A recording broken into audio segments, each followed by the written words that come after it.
There were days when man was not afraid.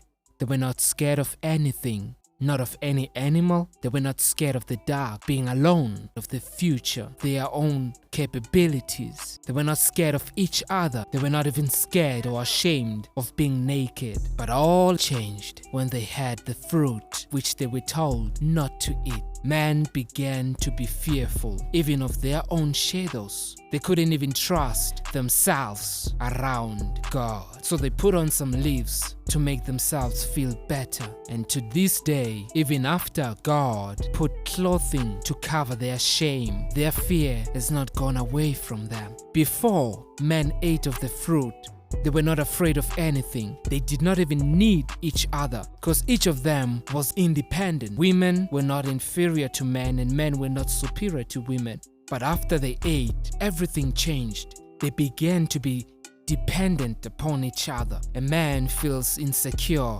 when he's not married or when he's alone. So he tries to hide himself within the crowd, within the groups. All this is just a fear. It's a tactic. They don't want to do something alone, but the truth is, no matter how many people are around you, you are still naked, and there's no way you can run away from this. Everybody is naked, and everybody is scared. There are two things that come out of a man's mouth. It's either they speak what they believe, or they speak what they fear. They're all trying to cover themselves with activities, sweat, working very hard. They're trying to get financial security. They're trying to be safe. You can try and convince yourself that you are better when you're doing this and that. Some try to cover themselves with money. Some try to cover themselves with knowledge. Think of a hustler. They don't feel scared. In any city, they can hustle. They can make a way, so they feel safe. Some trust in their weapons. They don't feel scared. Some use sex as a weapon. They can get any guy. All they have to do is touch the guy. Some people are scared and they feel naked, so they hang out with naked people to cover their shame. But at the end of the day,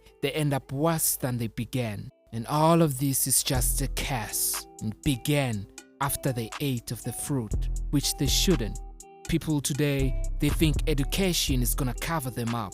They think their experience is gonna cover them up. They think their money is gonna cover them up. They think their family is gonna have their back. Some people exploit their talents and push it further, thinking if they reach the highest level, they're gonna feel better about themselves.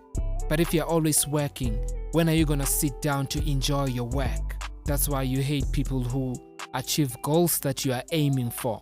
People are scared.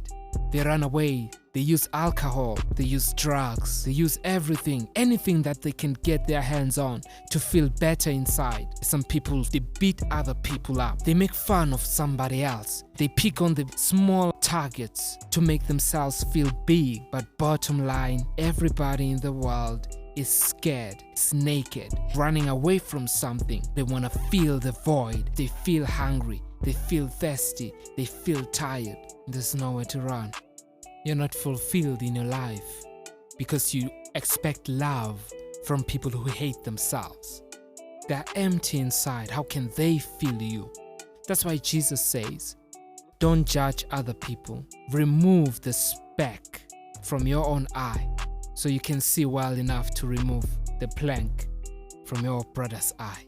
And removing your own plank in your own eye to see the other speck takes a whole lifetime. That's why he says, I'm not here to judge you. Your very words, your doubt has already judged you. That's because he understands everybody's naked and we are all trying to fit in. We're all trying to cover ourselves up. But to be honest, God's plan is the best. So don't think your work is gonna rescue you. Don't think your family is gonna rescue you. Don't think your friends are gonna rescue you. At the end of the day, you're gonna be alone. And Jesus Christ understood this. He had 12 disciples. There were 3 when they hanged them, but none of the 12 was there. And I'm not talking about the 2 other criminals that he was with. I'm talking about God and the Holy Spirit. That's who he had at the end. He did not cry when his friends left him, but he cried when God was away from him. And still, he trusted God with his life. He said, "Into your hands I lay my life." Men began to feel this emptiness, this nakedness when they departed from God. But here they are, hustling every day, working very hard, trying to fill that void, sweat, friendship with companions. You cannot fight hunger with just water. So how can you think you can replace God with everything else?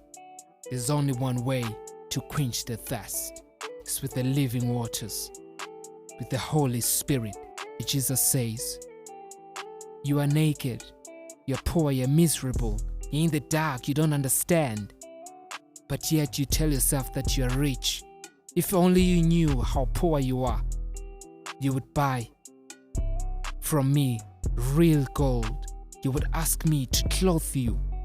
So if you want to be clothed for real, that's what the Holy Spirit is here for, to cover you forever.